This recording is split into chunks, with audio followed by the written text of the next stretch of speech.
Sorry. Please excuse my appearance. I'm looking crazy. I had to switch brushes because this brush has seen better days. It was really good while it lasted, but now it's in like two pieces. It's got a dent. Two prongs are like flattened and sideways. I got two compliments on my hair. And it's funny because an older woman who I was talking to said, "Oh my gosh, you're so lucky to have such thick hair." And it brought me back to yesterday where I was defending myself publicly on this app to the person who doesn't even show their face and continues to badmouth me. And it's like, everybody can't be wrong and you be right. Anyway, first things first, I want to let everybody know that my video is not going to be based solely on fact. It is partially based on hearsay, gossip, and opinion. Also, there's no disrespect to anybody, including the victim or their family. Today, I'm going to be discussing the body that was found near Silver Ridge Apartments in Toms River, New Jersey. And this case basically started out as a missing person case. A young lady who grew up in Toms River, who, like myself, battled with drug addiction and, was overweight at one time. So she didn't just battle with drug addiction, she battled with food addiction, etc. And her and I had a lot in common. And we were both getting better in a facility. And we also used drugs together. So I know this person from that specific lifestyle. And also she worked at IHOP briefly in Toms River. So this young lady, Diana, married a man by the name of John Applegate. And the Applegate family is a big family in the Toms River / Ocean County area. A lot of siblings, a lot of cousins. One of those families that basically, if you don't know one of them, you know the last name. I went to, previously it was Ocean Mental Health, now it's Bright Harbor. I went to Bright Harbor with John Applegate when it was Ocean Mental Health years ago. And we would sit in a room in a big circle, and it's anonymous, obviously. So I apologize to the drug or alcohol community who does participate in meetings or inpatient or outpatient. I'm not spreading this information to be hateful or disrespectful. However, I want to, shed light on a little bit of the history of Diana Kohut and Bubby. Bubby went by the name of John. His last name's Applegate. And like I said, he was in an outpatient program with me. I'm not allowed to discuss anything that was said in those rooms about history of drug or alcohol abuse or any personal information because it's not illegal, but it's just like a code basically that drug addicts and alcoholics live by. Today, I interviewed people. I went to 150 Brick Boulevard, and I interviewed a bunch of people to find out about the case and to find out if anybody knew any information regarding the body that was found in Silver Ridge Apartments. Like I said, it was a missing persons case. The prosecutor's office put out a APB on, this individual. They posted his picture all over Facebook. His wife posted the information on Facebook. So this is public information. I'm not going out of my way to gossip or, you know what I'm saying, to make up lies. I don't have any ties to these people personally, except that, like I said, I know Diana from a rehabilitation center. It's called Sunrise House in Sussex County. And I know her brother Pudgy, and it's not from, anything positive. I can't honestly say that this person did anything great for New Jersey, for our county, for our state. They didn't contribute anything positive that I know of. I'm not talking smack, I'm just being honest. So when I met this individual, they were completely toothless. This person had no teeth. And I'm not being judgmental or disrespectful, because a lot of people who drink and drug, or maybe just have mental health issues, they don't brush their teeth, they don't take care of themselves, and I get it. But I'm just trying to paint a clear picture of who this person is and what I know of them. So basically, this person was jacked, and he was one of those characters who was very quiet, always wore headphones. He was so jacked, so big, and so muscular that he barely fit in the plastic chair that they would have us sit on. Very arrogant, very stuck up, very I'm better than you. And it always stuck out like a sore thumb, because we were all there because we were doing so poorly in life and we needed direction. And he was one of those people where he wouldn't listen to a single thing anybody had to say. The only person that he really cared about or cared to listen to was himself. That's fine. I don't judge him because I've been there. I'm just stating my opinion and what I saw. So during our interaction, he was very friendly with women, and women were very friendly with him. Even though he was missing all of his teeth, I found it very strange and very odd that so many women were intrigued by his looks. Everybody always said how gorgeous and handsome he was, how good looking he was, and how nice his body was. To me, I was never physically attracted to him because he wasn't my type. However, it was not uncommon for women to be attracted to this man. So I saw him and her in my job in passing twice. Once very recently and once 2 months ago. Neither time did I say hello because I just wasn't sure if they were actually really doing the right thing. And as a woman in recovery, you have to protect yourself. So even though they boastfully posted their wedding pictures, their pictures of their new baby, and Diana looked good and sounded good, and I never actually saw them live.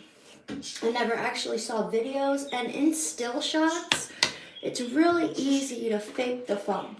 Not saying that they were or they weren't, I don't know, but I'm not 100% certain if they actually genuinely were sober or if they used medication or medication-assisted treatment to battle their demons. I'm not 100% certain, and I'm going to continue to ask questions because I feel like that's a huge part of this case. So basically, I'm really interested in makeup and beauty, and I'm really interested in true crime, and I'm very excited because this is obviously happening close to my home, in my county, in my area. So I'm not doing this to be vengeful, spiteful, hurtful, hateful, disrespectful. I'm genuinely just trying to cover my first news story while doing hair and makeup. So if this is offensive to you, please don't watch, because I'm not doing this to be disrespectful to the family. My heart goes out to the wife and the child.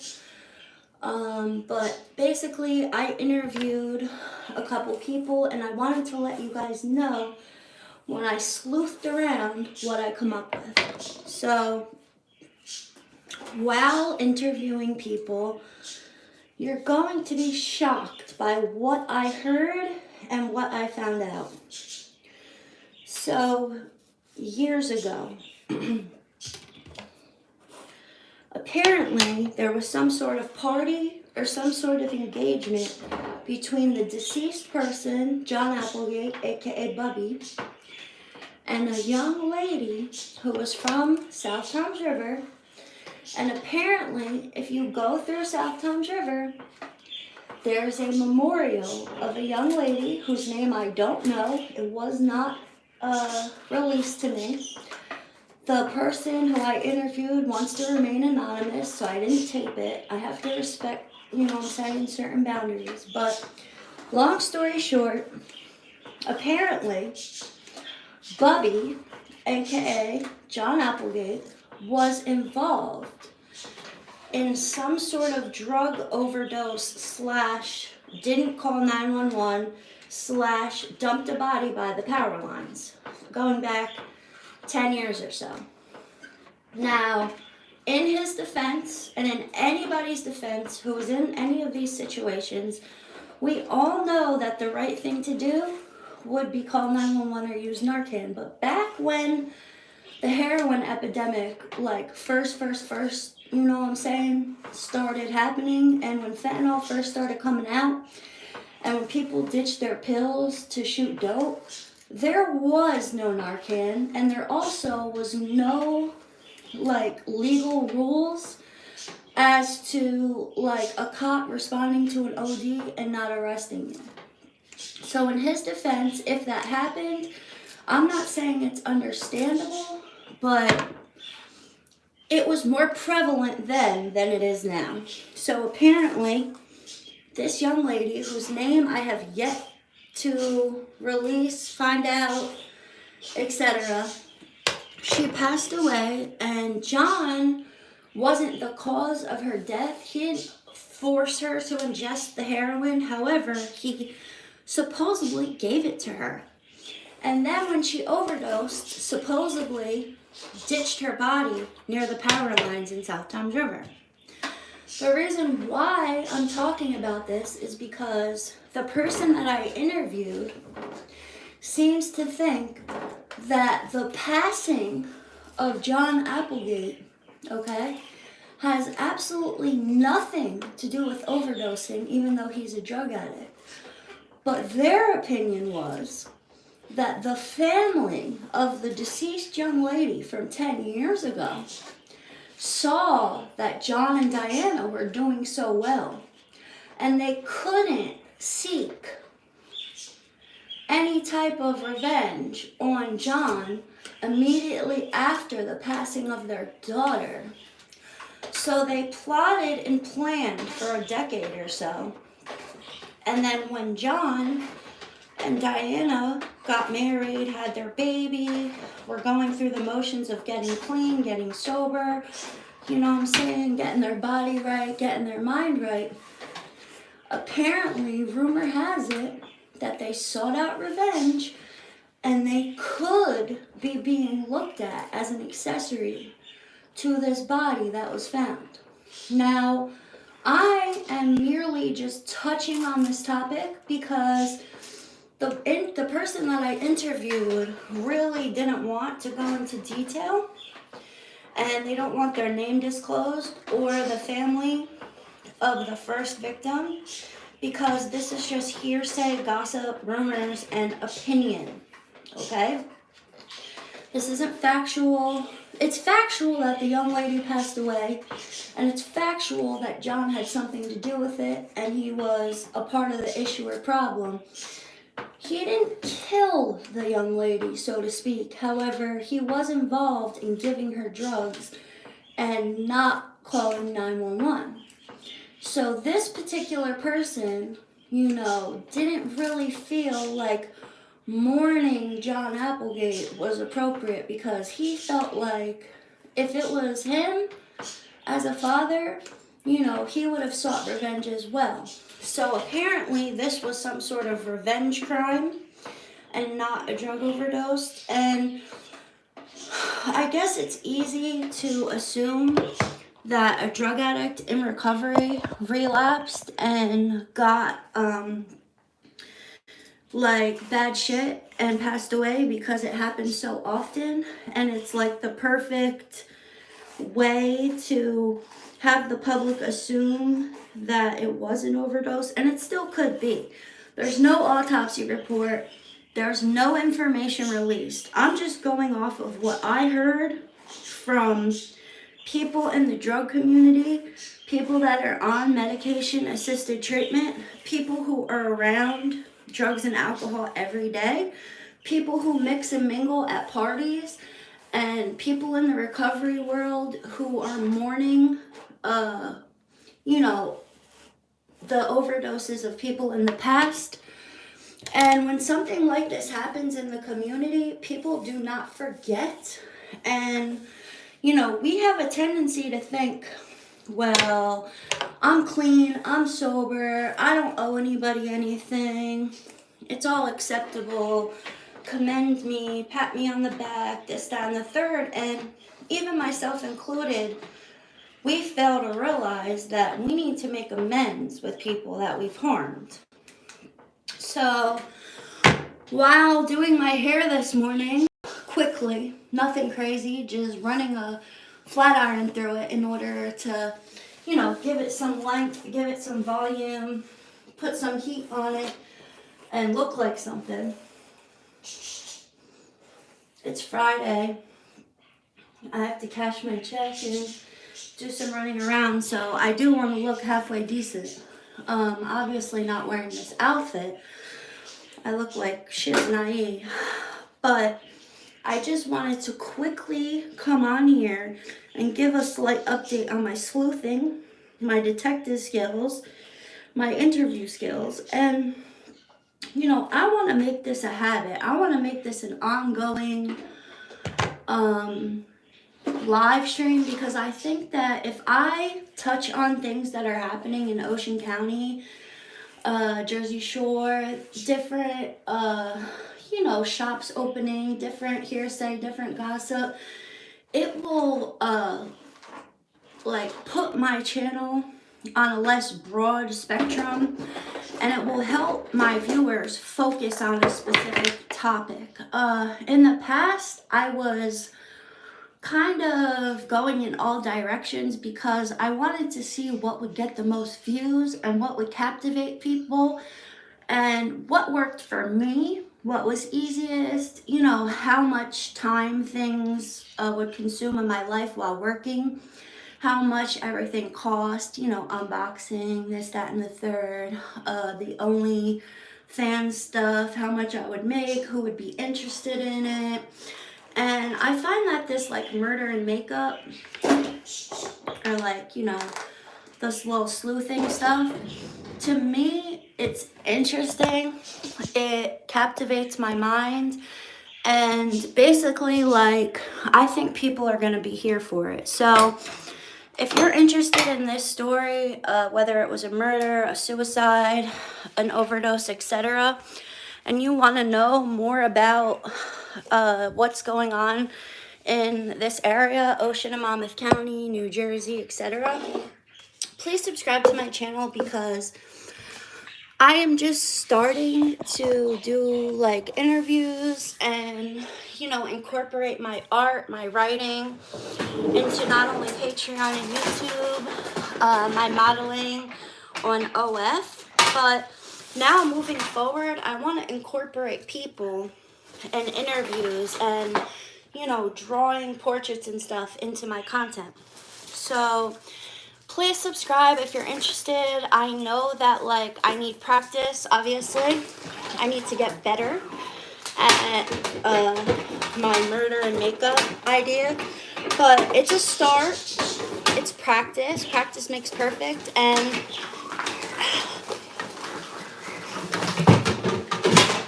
everybody enjoys a good beauty video and a good gossip video. Why not put both together? And, you know, like, I'm here for it. I just want to also thank the God of my understanding for waking me up today and express my gratitude for where I am.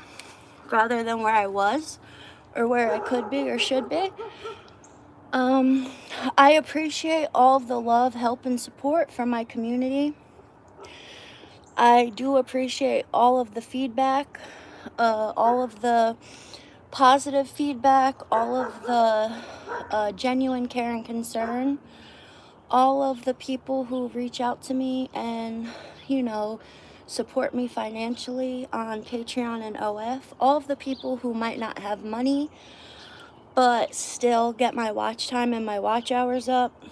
My monetization should go smoothly over the next, you know, couple weeks, months, year, etc. I don't want to put a timestamp on money because I obviously have to work for a living, and I don't want to be one of those influencers or like content creators who stops working and, you know, like cuts my nose off to spite my face. I want to put all of my effort and energy into my work and do this on the side. I want this to be fun and interesting, not a job, because when it becomes a job, at that point it stops being fun. So I love you guys. I'm gonna do some more sleuthing and I'll get back to you.